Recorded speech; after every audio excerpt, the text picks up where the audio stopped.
Kalau kita perhatikan secara cermat, ternyata ceramah beberapa oknum Habib itu ternyata melenceng ya. Semua atau beberapa kita belum tahu ya, karena kita memang jarang mendengarkan ceramah Habib.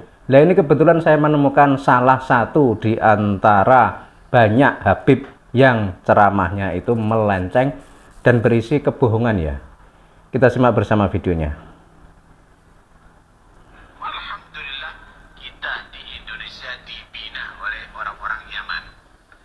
Wali Songo itu datuknya, kalau diurut kembali kepada Sayyid Abdul Malik.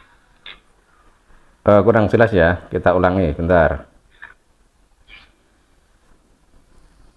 Alhamdulillah, kita di Indonesia dibina oleh orang-orang Yaman. Wali Songo itu datuknya, kalau diurut kembali kepada Sayyid Abdul Malik ibn Abdul Faqih. Itu dari Hadramut. Jadi di sini dibilang kalau asal usulnya leluhur Wali Songo itu dari Hadramaut ya. Nah ini kan pembohongan sejarah ya. Padahal kalau kita lihat sejarah yang ada itu kan, misalkan kita sebut saja misalkan Syekh Maulana Malik Ibrahim, sebagaimana kita ketahui beliau adalah leluhur para Wali Songo yang ada di negeri ini. Dan Syekh Maulana Malik Ibrahim itu kan istilah lainnya itu kan Syekh Ibrahim Samarkandi atau Syekh Ibrahim As-Samarkan. Jadi beliau ini berasal dari negara Samarkan, bukan dari Yaman. Dan ini maksudnya Pak Habib kok dibilang dari Yaman. Kita lanjut dulu ya. Itu dari Hadramut. Wali Songo semuanya nggak ada yang Ba'alawi. Dari namanya, dari gelarnya saja sudah bukan Ba'alawi. Oh ini dibantah oleh Sayyid Zulfikar ya. Jadi ya memang seperti itu ya. Karena Wali Songo itu bukan dari Hadramaut ya, dan Wali Songo itu kan bukan Ba'alawi. Nah kalau para Ba'alawi itu kan ada marga-marganya, ada Ala Idrus, ada Asegaf, ada bin Yahya, terus ada lagi Bafakih, dan banyak sekali. Tapi kalau Wali Songo kan tidak punya marga. Jadi dari sini saja sudah kelihatan bahwa memang sumbernya itu berbeda. Kalau misalkan Wali Songo itu berasal dari Yaman, otomatis mereka masih menggunakan marga seperti para habaib itu. Tapi kan nyatanya enggak. Dan soal pernikahan, para Wali Songo itu dalam sejarah itu juga menikah dengan orang-orang pribumi Nusantara, baik itu keturunan raja-raja Nusantara maupun rakyat biasa. Jadi dalam hal pernikahan juga sangat berbeda sekali dengan para habaib dari Yaman.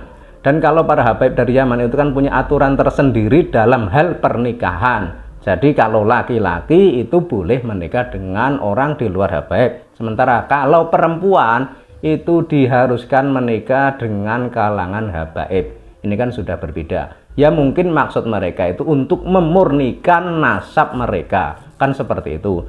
Sehingga kesannya di Indonesia yang kelihatan murni, yang tidak tercampur sebagai dzurriyyah Rasul, ini kan para habaib ini. Tapi kan sekarang sudah terungkap bahwa ternyata para habaib itu bukanlah dzurriyyah Nabi, tapi mereka itu berasal dari Yaman. Sementara fakta sejarah juga sudah menyatakan bahwa Sayyid Ahmad bin Isa, di mana menurut para habaib dari Yaman itu dianggap sebagai bapaknya Ubaidillah, yaitu ternyata Sayyid Ahmad bin Isa itu tidak pernah hijrah ke Yaman. Beliau itu meninggal dan dimakamkan di Irak. Sementara kalau yang di Yaman, nah itu kita juga belum tahu itu Sayyid Ahmad bin Isa yang mana, itu kan belum jelas. Kemudian tentang Ubaidillah juga, dalam kitab nasab itu disebutkan bahwa putranya Sayyid Ahmad bin Isa itu cuma 3 dan tidak ada satupun yang bernama Ubaidillah.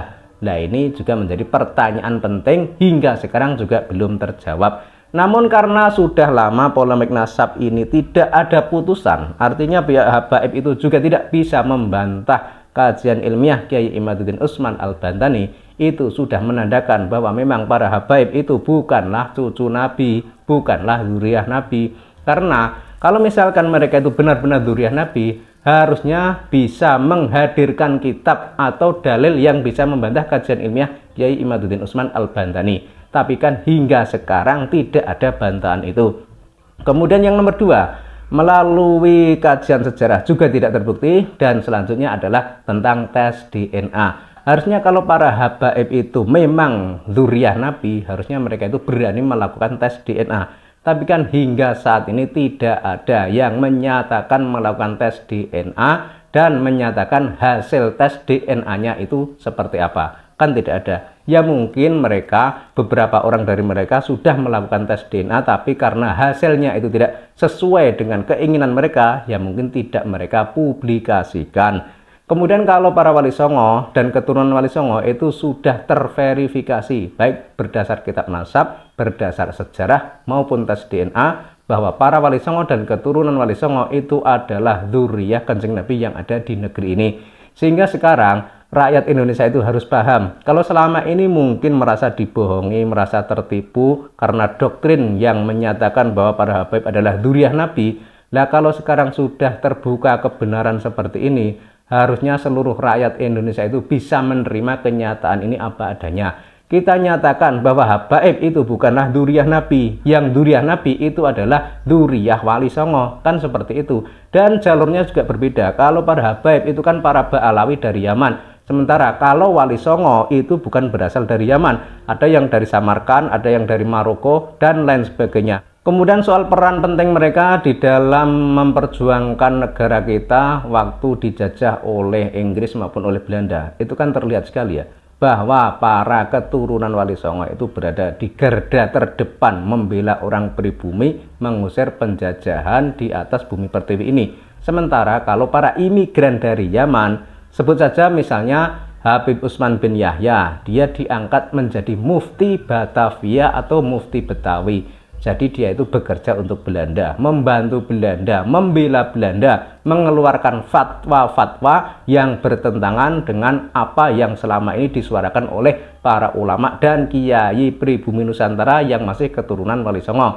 Misalnya, ketika Belanda tengah gencar melakukan penjajahan di bumi pertiwi ini, para ulama, para kiai itu kan menyerukan jihad melawan penjajahan. Tapi mufti Batavia itu justru sebaliknya. Dia malah mengeluarkan fatwa haram melawan pemerintahan kolonial Belanda. Kan seperti itu. Artinya apa? Artinya dengan fatwa seperti itu, beberapa orang juga terpengaruh, akhirnya mengurungkan niatnya untuk mengusir penjajah dari bumi pertiwi ini. Padahal faktanya, yang namanya penjajahan, baik itu Belanda, Inggris maupun negara lainnya, itu adalah sebuah tindakan yang tidak sesuai dengan peri kemanusiaan dan peri keadilan, dan itu tentu saja bertentangan dengan agama Islam.